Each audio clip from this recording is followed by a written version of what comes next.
I'm King of the North, and I sell my skins for a good price at bitskins.com. Today we're going to be breaking down a round between Astralis and Mousesports on Train. This ends up being a fake onto the A bomb site and a quick burst onto B with nothing but a flash. To start, Astralis throw 2 smokes to limit vision onto outside.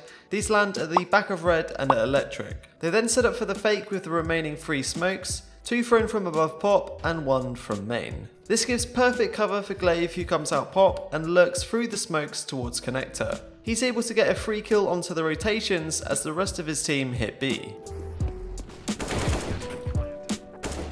The B push consists of 1 flash over on site and everybody running down lower. As you can see, the smokes on A held 4 of the Mousesports players in position, making Astralis' B push that much easier. Once the B site is secured, they rotate Molotovs onto connector, locking out the rest of Mousesports and running down the clock. Astralis close out the round, winning every duel, and even managed to hunt down Oskar, who was trying to save the AWP. This strat has actually been played out more recently against Renegades, with Astralis being on a force buy. gla1ve does the same lurk through connector to get a rotation kill, but this time he's able to stay alive whilst falling back towards pop. In this round, Renegades had 2 players on B, but Azza drops off into connector just as the B push comes in.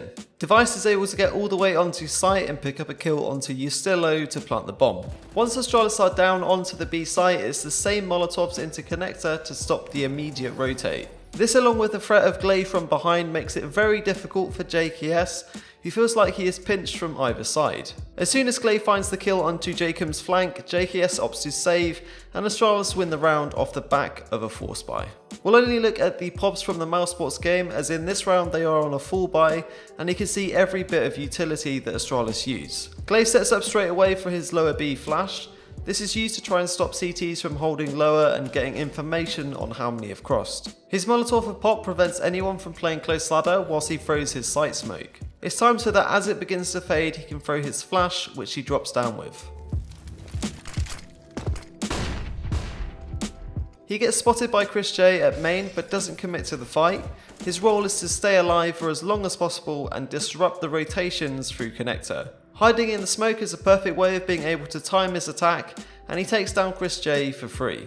gla1ve chooses not to commit to the next connector fight, as staying alive will give them the number advantage, as well as Stiko constantly having to worry about his flank. Unfortunately for gla1ve, he doesn't expect Sunny to be rotating back from main so late, and dies with his knife out. RUBINO throws a flash towards Ivy that misses. This would have been to create some early presence on the part of the map that Astralis weren't occupying. He lines up his smoke on the floor and then waits for the call to be made to start the A fake. His smoke is for the top of site, and he throws his last flash over to help gla1ve get out of pop. RUBINO then rotates all the way over to B and puts his Molotov down into connector. Not much really happens from his perspective, he just holds the flank and hunts down Oskar when they realise he's trying to save. Xyp9x goes towards B to flash lower and Molotov upper at the start of the round. This is to try and force back any CTs that plan to play aggressive, and that would ruin their fake straight away. He was fortunate to not die to ropz whilst he had the Molotov out, but he did enough to force ropz all the way back onto the B site, allowing them to set up for the A smokes. Xyp9x smokes Ivy and then does 1 flash out onto site. Almost immediately he is moving with dupreeh and KJAERBYE to go B. Note how he goes up onto the ledge to move his way out of lower. This just makes himself harder to hit should an AWPer be holding for him. Xyp9x plants the bomb and then makes good use of the ladders to spot out ropz at the back of upper. He does the same to spot Sunny at connector and moves in a position where he can set up to help dupreeh. dupreeh throws the smoke for electric and 1 flash over towards A.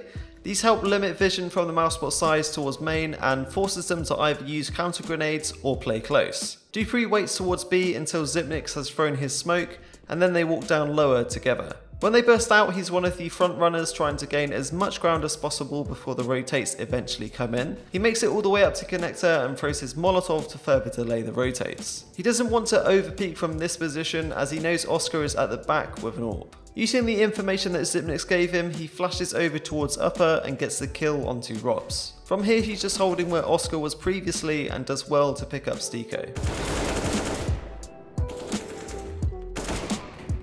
At the start of the round, KJAERBYE throws his smoke for the back of red and a flash over to the A site.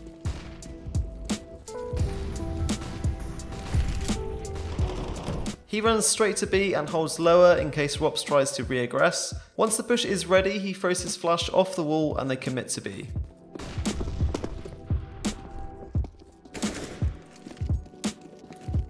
KJAERBYE puts the first Molotov into connector and plays very safe, only committing to fights where someone else has contact first.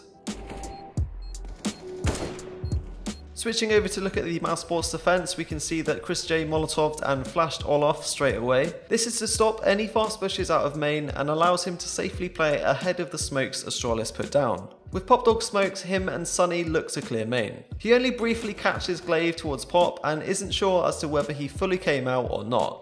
Of course he goes down to him seconds later when rotating through connector. Sunny uses a bunch of utility early on as a reaction to the 2 smokes and flashes being thrown from Astralis. It could well have been a fast play towards A and he reacts accordingly. With Astralis being able to bait out this amount of utility early on, it makes the retake on B even tougher for the Mousesports side. Sunny is able to push up all the way into A main and can hear RUBINO's footsteps and toilets. By this point the B push is starting to happen anyway and he rotates back. It looked like he was aware that Glaive would try to lurk behind from Pop, but he didn't expect him to be further up in the smoke. He gets the kill onto him and rotates through connector, but is still careful of another flank from Pop. Eventually he goes down to Zipnix, who wide peeks him as he comes in. ropz plays B and goes for an early flash push at lower. He misses the timing onto Zipnix and instantly falls back. He ends up giving up the entire site and spotting both upper and lower from the back. As the smokes hit A, he plays towards connector. He spots them coming out ramp just as he backs off and chooses to save his smoke for the retake with the rest of his team. This decision here to step back and hold both sides of oil is the correct play. Once his team comes through connector, he starts to push up, but gets caught by dupreeh's flash. Oskar holds main from connector with the AWP. He wastes 1 smoke onto Pop, which was already smoked, and holds the corner, while Sunny and CHRISJ clear main. As the smokes come in on A, he moves to cover Ivy that was currently open, and rotates through spawn once ropz spots the B push. From here he can't do much with the AWP, he has to wait for his team at connector before pushing out. ropz dies at upper, so he moves around to take his position, but by that point everyone else is dead and he tries to save.